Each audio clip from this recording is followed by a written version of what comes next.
বাঙালির শেষ পাত হোক বা যে কোনো নতুন সম্পর্কের শুরুবাত, মিষ্টি কিন্তু অত্যাবশ্যকীয়। তো বাই দ্য ওয়ে, আমি অঙ্কিতার মা, জিভে জলবায়ু অঙ্কিতা চ্যানেলে তোমাদের সবাইকে স্বাগত। তো দেখো, আজকে দুর্দান্ত স্বাদের একটা জিভে জলানা মিষ্টি রেসিপি তোমাদের সাথে শেয়ার করব। তো প্রথমেই যেটা করব, 1 কিলো গরুর দুধ আমি কড়াইয়ের মধ্যে ফুটতে বসিয়ে দিয়েছি। তো এখানে আমি গরুর দুধ ফুটিয়ে ঘন করে বানাচ্ছি। তোমরা চাইলে কিন্তু গুঁড়ো দুধ বা খোয়া ক্ষীর দিয়েও বানাতে পারো। আর এখানে মূল উপকরণ যেটা হচ্ছে সেটা দেখো, ফ্রিজের মধ্যে কিছু মিষ্টি বেঁচে গেছিলো। হ্যাঁ বন্ধুরা, বেঁচে যাওয়া মিষ্টি দিয়েই আজকে এই রেসিপিটা তোমাদের সাথে শেয়ার করব। তো ফ্রিজের কিছু বেঁচে যাওয়া মিষ্টি দেখবে 2-1 দিন ফ্রিজে পড়ে থাকার পর আর সেগুলো খেতে ভালো লাগে না। এমনকি গ্যাসে গরম করার পরেও কিন্তু আর আগের মতো টেস্ট লাগে না। তো সেরকমই দেখো, কিছু বেঁচে যাওয়া রসগোল্লা আমি এখানে নিয়েছি। তো এখানে 8 পিস মতো আমি রসগোল্লা একটা অন্য পাত্রে গরম জল বসিয়ে তার মধ্যে দিয়ে দিয়েছি। জলটাকে আগে ফুটিয়ে নিয়েছি, তারপর ফুটন্ত জলের মধ্যে এই রসগোল্লাগুলো রসটা চেপে নিয়ে পরে আমি জলের মধ্যে দিয়ে দিয়েছি। আর এদিকে দেখো, যে 1 লিটার দুধ আমি এখানে ফুটতে বসিয়েছিলাম, সেটা খুব ভালোভাবে হাই হিটে আমি ফুটিয়ে ঘন করে নিচ্ছি। আঁচটা কিন্তু এরকমভাবে বাড়ানোই থাকবে। যতবার উতলে আসবে ততবার নাড়াঘাটা করে নিয়ে পরে একদম দুধটাকে জাল করে করে কমিয়ে নিতে হবে। ঠিক যেরকমভাবে রাবড়ি বানানোর সময় আমরা ক্ষীর বানাই, ঠিক সেই রকম। তো তোমরা যদি খোয়া ক্ষীর বা গুঁড়ো দুধ দিয়ে বানাতে পারো, তাহলে তোমাদের সময়টা বা গ্যাসটা দুটোই কম খরচা হবে।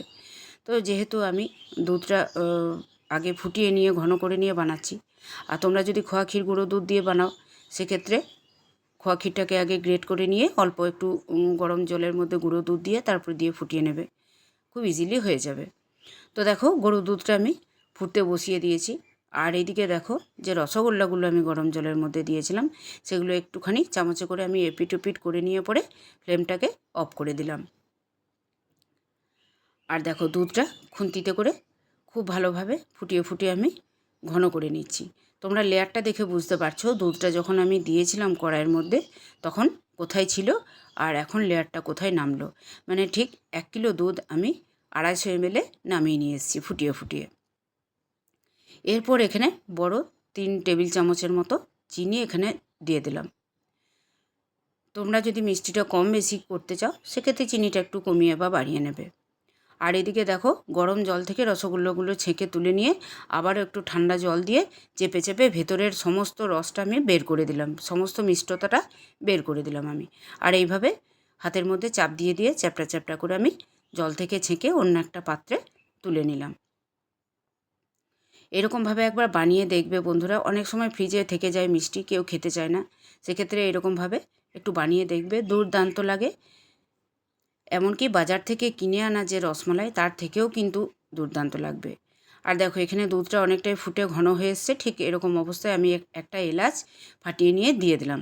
তো তোমরা চাইলে এলাচের ফ্লেভারটা যদি না পছন্দ করো, গোলাপ জল বা অন্যান্য এসেন্স ব্যবহার করতে পারো, কিন্তু এলাচের গন্ধটা এই রসমালাইয়ে কিন্তু দুর্দান্ত লাগবে। তো এদিকে রাবড়িটা আমার প্রায় রেডি হয়ে গেছে। এখন প্রত্যেকটা রসগোল্লা আমি আঁচটাকে একদম কমিয়ে রেখে পরে দিয়ে দেবো। সমস্ত জল চেপে নিংড়ে নেওয়া যে রসগোল্লাগুলো আমি তুলে রেখেছিলাম, সেগুলো একটা একটা করে কম আঁচে দুধটাকে রেখে দিয়ে দিচ্ছি। এই অবস্থায় কিন্তু আঁচটা বাড়ানো যাবে না, একদম আঁচটাকে কমিয়েই রাখতে হবে। একদম স্লো ফ্লেমে রসগোল্লাগুলো দিয়ে আবারও খানিকক্ষণ আমি ওই 5 মিনিট মতো কম আঁচে আমি ঢাকা দিয়ে রাখবো। যে ফুটন্ত এই যে ঘন ক্ষীরটা, যেটা চিনি দিয়ে এলাচ দিয়ে ফোটালাম, সেই ক্ষীরটা কম আঁচে বসিয়ে রাখার ফলে রসগোল্লার ভেতরে আবার ঢুকে যাবে এবং রসগোল্লাগুলো আবার নরম তুলতুলে স্পঞ্জের মতো হয়ে যাবে। দুর্দান্ত, যেমন দোকান থেকে তোমরা মালাই চমচম কিনে আনো, ঠিক সেই রকম মালাই চমচম একদম তৈরি হয়ে যাবে। তো দেখো, একদম তৈরি হয়ে গেছে। আমি একটা বাটির মধ্যে ঠান্ডা করে নিয়ে সার্ভ করে নিচ্ছি। তো কেমন লাগলো আজকের রেসিপিটা তোমরা অবশ্যই কমেন্ট করতে ভুলো না। আর ভালো লাগলে একটু নিজেদের পরিবার পরিচিতিদের মধ্যে শেয়ার করে দিও। আর আজকে আমার ভিডিও যারা প্রথম দেখছো, তারা অবশ্যই চ্যানেলটাকে সাবস্ক্রাইব করে দিও, পাশে থাকা বেল বাটন ক্লিক করে নোটিফিকেশান অল করে দিও, যাতে এরকম ধরনের আরও নিত্য নতুন ইউনিক রেসিপি আমি আপলোড করব এবং সবার প্রথম তোমাদের ফোনে পৌঁছে যায়। তো আজকে এই পর্যন্তই বন্ধুরা, ফিরে আসছি আবারও অন্য কোনো দিন অন্য কোনো জিভে জলানা রেসিপি নিয়ে। ততক্ষণের জন্য সবাই সুস্থ থেকো, ভালো থেকো। দেখো, হোমমেড মালাই চমচম একদম তৈরি হয়ে গেছে। সবাইকে অনেক অনেক ধন্যবাদ আমার এই ভিডিওটা দেখার জন্য। সবাইকে টাটা।